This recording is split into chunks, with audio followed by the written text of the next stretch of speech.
오늘 호세아 14장 1절에서 9절 말씀 가지고 진정한 행복을 위해 전향하라라는 제목의 하나님 말씀을 함께 나누도록 하겠습니다.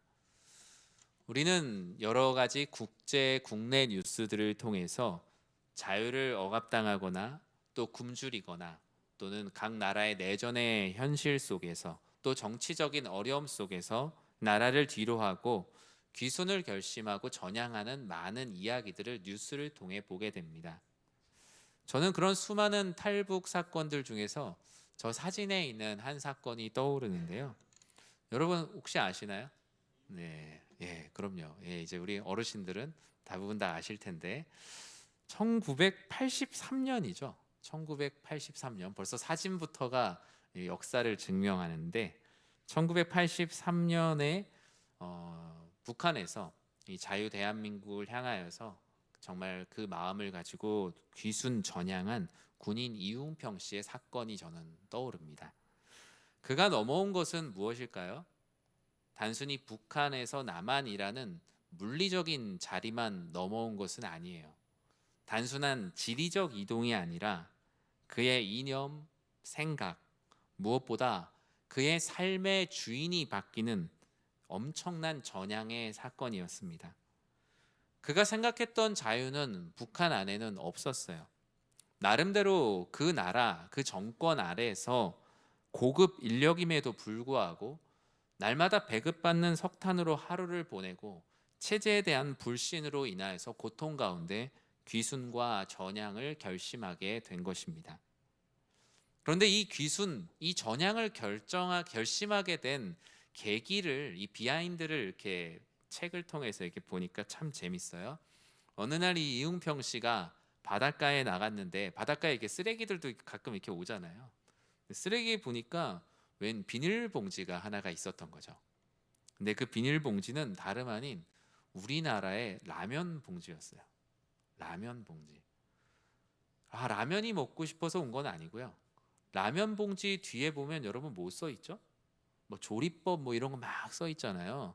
근데 그 중에 우리는 별로 잘 읽지 않는 문구가 하나 있는데 그 문구 하나가 지금 이 자유 대한민국으로 내가 와야겠다라는 중요한 전향의 계기가 됐어요. 그 문구는 뭐냐면요. 너무나 감동적인 문구. 판매나 유통 과정에서 변질 훼손된 제품은 판매점 또는 본사에서 교환해 드립니다. 여러분 이걸로 여러분 어떤 결심을 하실 수 있나요? 결심을 할 수 없죠. 근데 이 사람은 왜 전향해야겠다는 마음이 들었을까요? 지금 자신들의 이 북한에서의 삶은 인민들이 존중받지 못하는 사회였던 거죠. 항상 모든 것을 쏟아 부어야 되고 희생해야 되고 그들 안에 어떤 권리도 없었어요. 그런데 남한이라고 하는 것을 보니까 이 백성들의 세세한 것 하나, 이 라면 하나 상한 것까지 심지어 본사에서 교환해 준다라는 것을 보며 이 나라는 다르겠구나. 이 나라에는 백성을 향한 긍휼이 있구나. 그 긍휼의 마음 하나를 가지고 전투기를 가지고 귀순 전향하겠다는 결심을 하게 됐다고 기자회견에서 이야기를 했어요. 그가 몰고 온 전쟁을 위한 전투기를 타고 넘어왔잖아요. 그때 전투기가 이제 미그 전투기죠. 이 전투기가 얼마 정도 했을 것 같으세요, 가격이? 당시 돈으로 한 15억 정도 했다네요. 15억. 근데 당시에는 그런 법이 있었는데 북한에서 넘어오는 것을 이제 장려하기 위함이라고 할까요? 갖고 오면 그걸 보상을 해줬대요. 나라에서. 그런데 달구지도 아니고 전투기를 몰고 왔으니까 얼마를 줘야 됩니까? 근데 정부에서 그걸 지급을 했다고 하네요. 이 15억인데 당시에 강남의 아파트가 2천만 원이었대요. 계산은 여러분이 알아서 해보세요. 네. 이 세상에서 잘못된 어떤 이념과 정치적인 전향도 인생을 완전히 새롭게 바꾸는 힘이 있어요.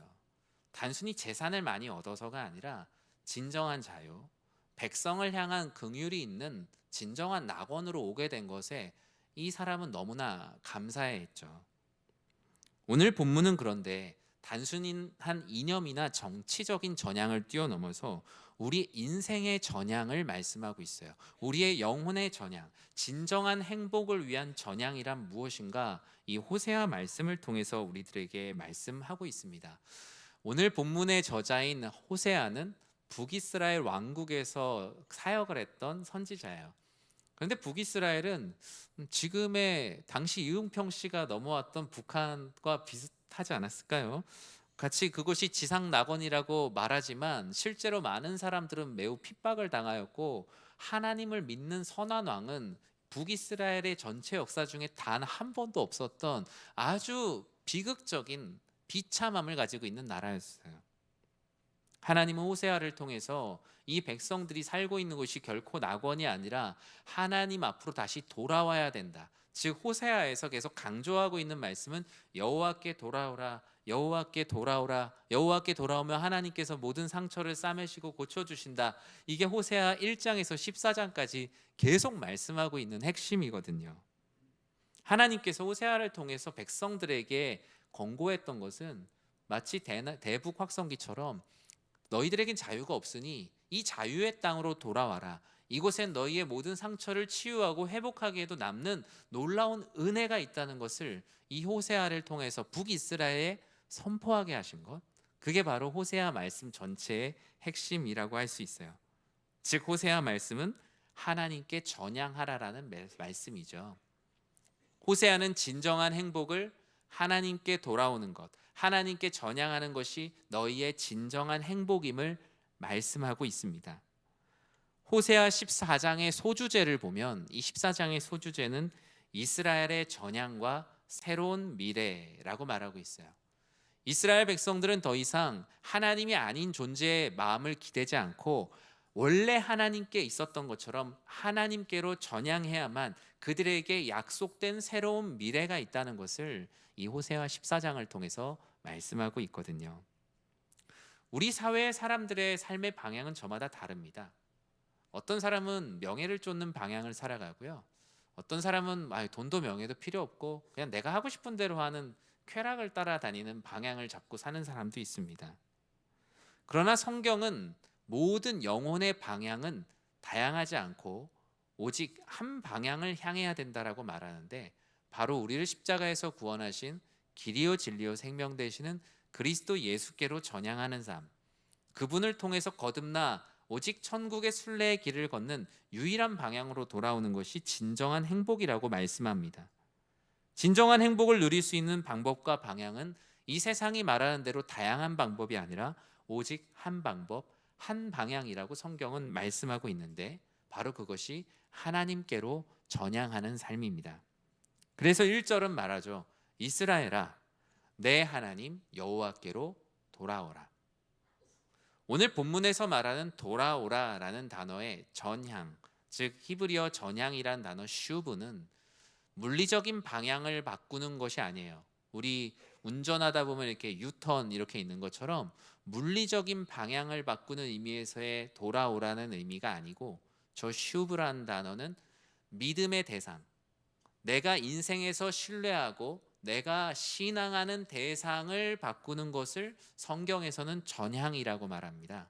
내가 오늘 왼쪽으로 가다가 오른쪽으로 가는 삶, 내가 이런 직업을 가졌다 저런 직업을 갖는 것을 성경에서 전향이라고 말하는 게 아니라, 하나님을 믿지 않다가 하나님을 믿는 우리 영혼의 방향을 바꾸는 것을 성경은 전향이라고 말해요.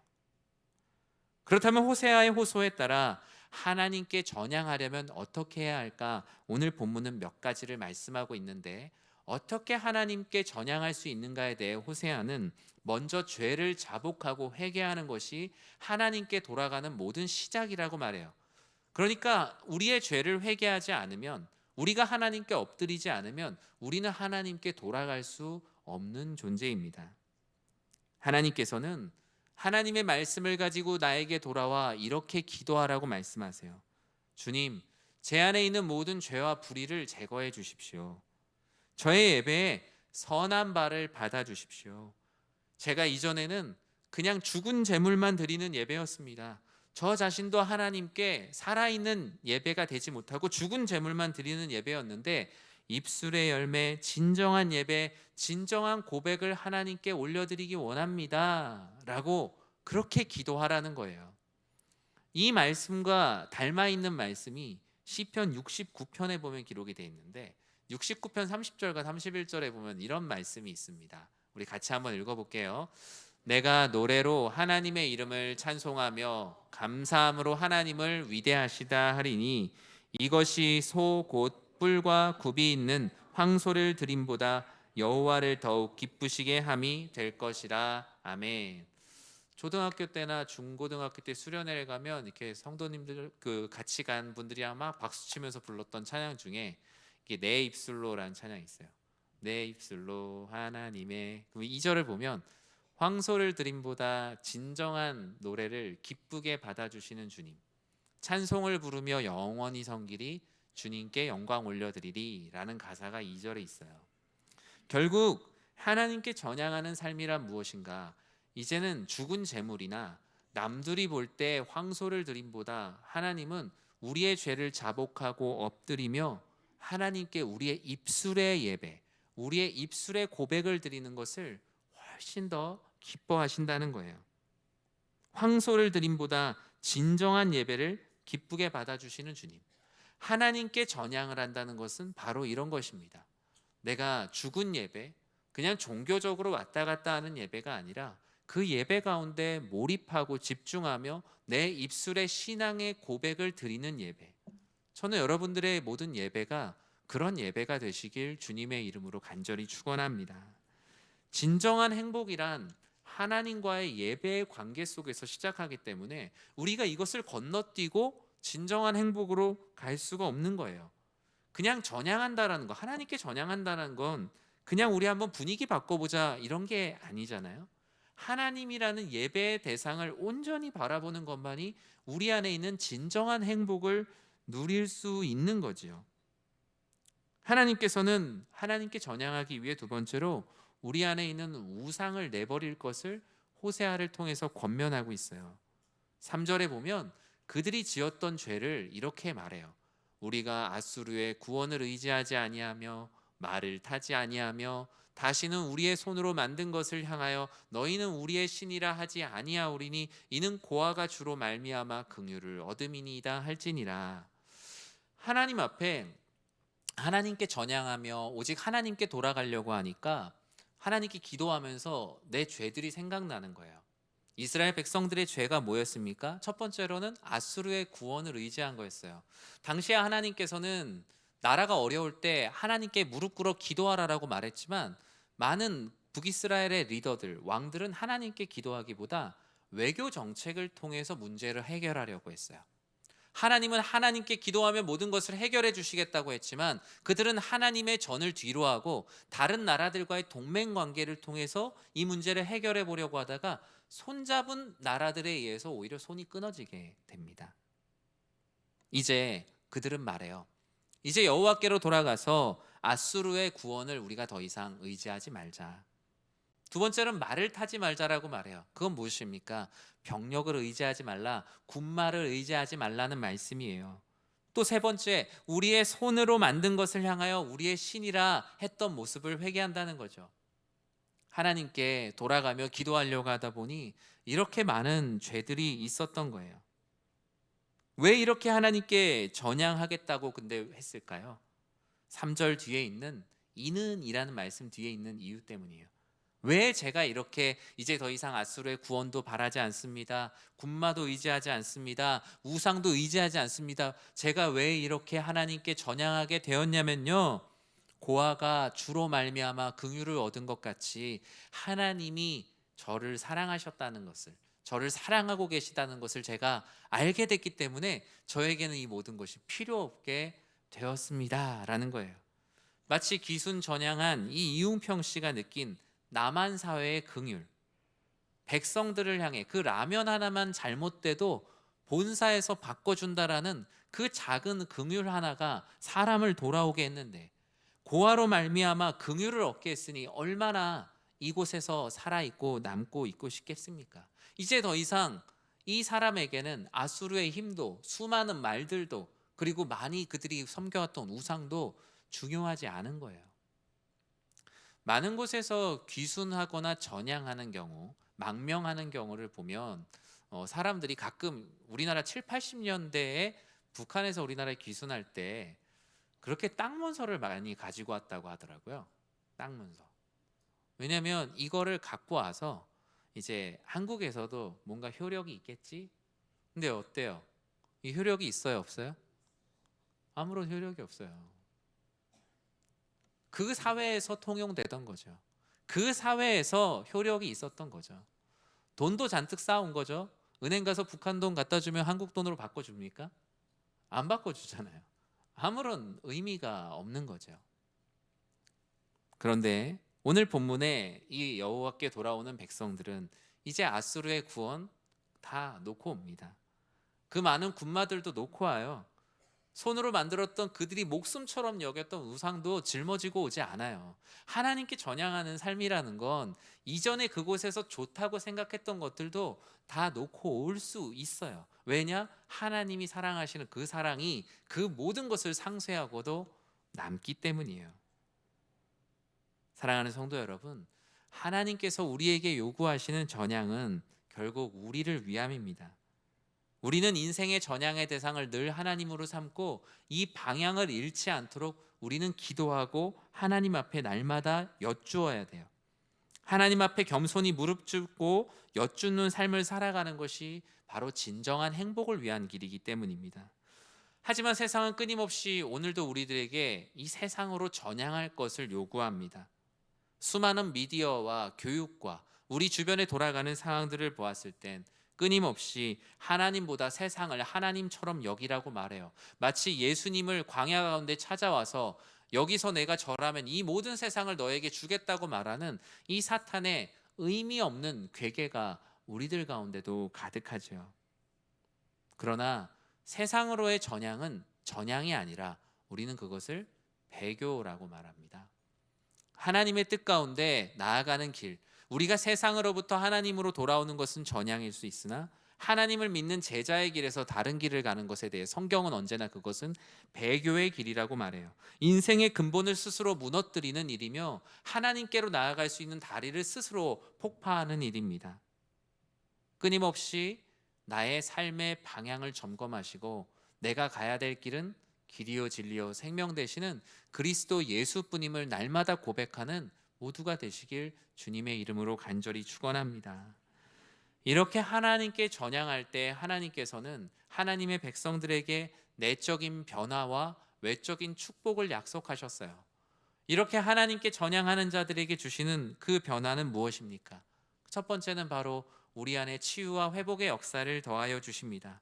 14장 4절의 말씀을 함께 읽겠습니다. 내가 그들의 반역을 고치고 기쁘게 그들을 사랑하리니 나의 진노가 그에게서 떠났음이니라. 아멘. 하나님께서 하나님께 돌아오기만 하면 다른 걸 묻지 않으신대요. 오히려 반역 무엇입니까? 예전에 하나님으로부터 떠나서 지었던 죄와 불순종 모든 것을 고치시겠다라고 말씀하셨어요. 우상 숭배를 하며 지었던 모든 죄로 인해 망가진 너희의 영혼 또한 고치겠다. 상하고 썩은 것들은 다 도려내고 새 살이 다시 돋아나게 하겠다라고 하나님이 말씀하시는데 우리가 어찌 하나님께로 전향하지 않을 수가 있겠습니까? 예레미야 33장 6절에도 이런 말씀이 있어요. 그러나 보라, 내가 이 성읍을 치료하며 고쳐 낫게 하고 평안과 진실이 풍성함을 그들에게 나타낼 것이라고요. 본문에서 말하는 반역을 고친다는 말에 이 고친다는 말은 우리가 잘 알고 있는 라파. 무슨 뜻이죠? 라파. 치료. 이 라파라는 말은 이 하나님이란 말과 함께 쓰여요. 여호와 라파. 하나님께서 치유하신다, 회복하신다. 요즘 보면 병원이나 뭐 의료기 회사 라파 많잖아요. 라파라는 것은 인간이 인간을 치료하는 것이 아니라 하나님이 사람을 치료하시는 신적 치유와 회복의 때만 사용하는 단어가 바로 이 라파라는 단어입니다. 하나님은 호세아를 통해 너희가 진정한 행복을 위해 하나님께로 전향하면 나는 너희의 죄와 불순종으로 망가진 너희의 영혼을 신적 치유와 회복을 통해 다시 일으켜 주실 거라는 거예요. 스스로를 우리는 치유할 수 있다고 생각하지만 그렇지 않죠. 오직 하나님께 돌아오는 자만이 죄로 인한 상처와 부패함의 모든 상처를 치유할 수 있습니다. 그리고 무엇보다 하나님은 그것을 기뻐하신다는 거예요. 하나님이 죄와 불순종으로 인해서 다시 나에게 돌아와 치료받는 그 모습을 보며 하나님이 오히려 짜증내시거나 화를 내시는 것이 아니라 내가 그것이 기쁘다는 거예요. 내가 회개하고 하나님께로 전향하는 것을 하나님께서 기뻐하신다고 하는데 어찌 우리가 하나님께로 돌아가지 않을 수가 있겠습니까? 이렇게 하나님께 전향할 때 경험하는 그 내적인 변화는 우리의 생명력이 성장하게 된다는 것이죠. 하나님은 하나님께 전향하는 백성들에게 오늘 말씀에서 내가 너희에게 이슬과 같이 내리리라 라고 말씀하셨어요. 하나님께 전향하지 않고 자신의 뜻대로 살아가는 삶은 황폐한 황무지에서 살아가는 삶입니다. 그러나 사막 가운데 그 새벽에 내린 그 짧은 시간의 이슬이 그날 하루를 살아갈 식물들과 동물들에게 엄청난 유익과 생존의 힘이 됩니다. 그 아침 시간에 잠깐 내린 이슬로 말미암아 그 안에 많은 식물들이 뿌리를 내리고 동물들이 그래도 혀라도 식힐 수 있는 것이 그 아침의 이슬이에요. 하나님께서는 하나님께 전향하는 자들에게 내가 너희에게 이슬과 같으리라 라고 말씀합니다. 그 이슬은 우리의 인생을 백합화 같이 피게 하며 레바논의 최상급 백향목과 같이 깊은 뿌리를 내며 선한 영향력을 내림에 부족함이 없도록 우리를 성장시키신다 말씀하세요. 이렇게 하나님께로 돌아와 풍성한 은혜를 누리는 자들을 바로 그 그늘 아래로 돌아온 자들이라고, 그 그늘 아래 거주하는 자들이라고 말씀합니다. 자기 뜻대로 살아갈 때는 보이지 않았던 그늘이에요. 내 뜻대로 살아가니까 내가 만든 그림자가 뭐 얼마나 됩니까? 내가 만들어낼 수 있는 그늘이 얼마나 됩니까? 내가 내 그늘에 들어갈 수 있습니까? 들어갈 수가 없죠. 그러나 하나님께 전향하고 나니 비로소 전능자가 나와 함께 동행함을 느껴요. 전능자 하나님께서 내 옆에 계시니 그 뜨거운 뙤약볕 아래에서 전능자가 만들어내는 그늘 아래서 살아가게 됩니다. 얼마나 살아갈 힘을 얻습니까? 낮에는 구름 기둥, 밤에는 불 기둥과 같은 임마누엘 하나님의 은혜가 하나님께로 돌아오는 자들에게 가득하니 우리의 생명이 성장하지 않을래야 않을 수가 있겠습니까? 이런 생명의 성장이 결국에는 외적인 축복으로 계속 이어지죠. 7절과 8절에 무엇이라고 말씀합니까? 함께 읽겠습니다. 그 그늘 아래 거주하는 자가 돌아올지라. 그들은 곡식같이 풍성할 것이며 포도나무같이 꽃이 필 것이며 그 향기는 레바논의 포도주같이 되리라. 에브라임의 말이 내가 다시 우상과 무슨 상관이 있으리요 할지라. 내가 그를 돌아보아 대답하기를 나는 푸른 잣나무 같으니 내가 나로 말미암아 열매를 얻으리라 하리라. 아멘. 사람은요, 하나님께 돌아올 때만 축복을 누릴 수 있는데 그것은 바로 우리가 늘 갈구하는 삶의 안정과 평안이에요. 나 한 사람이 하나님 앞에 돌아오고 하나님 앞에 신실하게 살아가면요, 내가 속한 모든 곳에 안정과 평안이 있습니다. 우리의 가정이 평안하기 원하다면 여러분도 여러분의 신앙의 방향을 지켜가십시오. 교회가 평안하길 바라다면 누군가 다른 사람이 바뀌기를 원하지 마시고 내가 주 안에서 평안과 안정을 가지고 하나님을 더욱더 향하여 나아가십시오. 그 모든 것이 모일 때 공동체의 안정과 평안을 줍니다. 그 안정과 평안이 있을 때 사람은 비로소 하나님을 찬양합니다.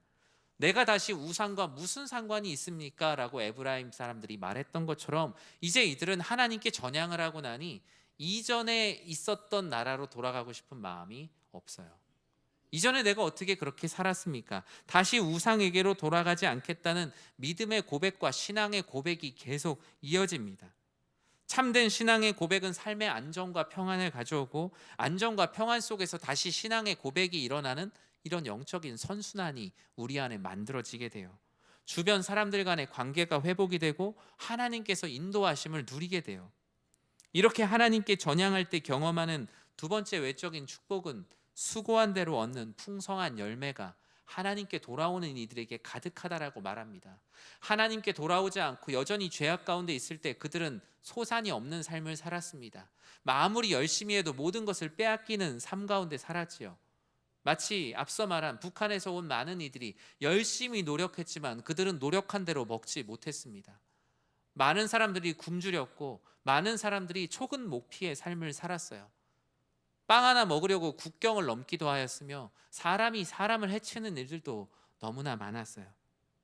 그러나 우리를 사랑하시고 우리를 고아와 같이 버려두지 않으시고 긍휼을 베푸시는 하나님께로 돌아올 때 우리는 비로소 성경에서 약속한 수고한 대로 얻는 풍성한 열매를 얻게 됩니다. 수고한 대로 얻는다 그러면 우리는 왠지 되게 손해보는 것 같지만 정말로 우리의 삶 가운데 우리가 수고한 대로 과연 먹고 살까요? 아무리 수고하여도 갑자기 자연재해가 일어나기도 하며 경기가 침체되기도 하며 내가 생각하지도 못했던 일들로 인해 수고한 대로 먹지 못할 때가 얼마나 많이 있습니까? 성경에서 말하는 수고한 대로 먹게 된다는 것은 하나님이 주시는 크신 은혜입니다. 내가 너희의 삶을 돌보아 주신다라는 하나님의 은혜를 보장하시는 약속이에요. 이 열매는 더 이상 이제 노력이나 요행을 구하지 않고 누군가를 탄압하지 않고도 정당하게 얻을 수 있는 열매를 주님께서 주신다고 하시니 어찌 우리가 여호와께로 돌아가지 않을 수가 있겠습니까? 말씀을 맺습니다. 오늘 호세아 14장을 설교하다 보니 저는 시편의 말씀이 떠올랐어요. 특히 시편 1편에 복 있는 사람의 말씀이 떠올랐어요. 1편 6절에 대해서 우리 같이 한번 읽어볼까요? 무릇 의인들의 길은 여호와께서 인정하시나 악인들의 길은 망하리로다. 아멘. 저 말씀은 시편 전체의 주제이기도 하고 어쩌면 성경 전체의 주제이기도 합니다. 하나님께 전향하는 의인, 그리고 하나님이 아닌 세상으로의 전향, 세상으로 배교하는 악인의 결과를 아주 단적으로 비교하고 있죠. 오늘 본문도 우리들에게 시편 1편 6절처럼 동일하게 말씀하고 있어요. 9절의 말씀 같이 읽겠습니다. 누가 지혜가 있어 이런 일을 깨달으며 누가 총명이 있어 이런 일을 알겠느냐. 여호와의 도는 정직하니 의인은 그 길로 다니거니와 그러나 죄인은 그 길에 걸려 넘어지리라. 아멘. 하나님이 우리에게 전향하라고 하시는 그 길은 정직한 길입니다. 풍성한 길이고 하나님의 기쁨이 되는 그 놀라운 은혜가 있는 길입니다. 우리는 십자가 예수 그리스도로 말미암아 은혜를 얻었고 십자가 은혜로 전형한 그리스도의 제자임을 잊지 않아야 합니다. 전향하지 않는 자의 결과는 비참합니다. 죄인은 전향하지 않은 그 길에서 자신의 죄와 욕심에 끊임없이 걸려 넘어지는 인생을 살지만 다니엘, 에스겔, 우리가 함께 나눴던 호세아를 비롯한 이 우리가 겪는 혼란의 시대에도 하나님을 바라보며 살아간다면, 여호와께로 끊임없이 돌아가려고 삶을 살아간다면 하나님께서는 우리에게 수고의 열매를 더하여 줄 것이며 삶의 안정과 평안을 줄 것이며 하나님의 뜻대로 살아가는 기쁨을 더하여 주실 것입니다. 그러한 믿음과 신뢰로 살아가는 우리 사랑하는 모든 성도님들 되시길 주님의 이름으로 간절히 축원합니다.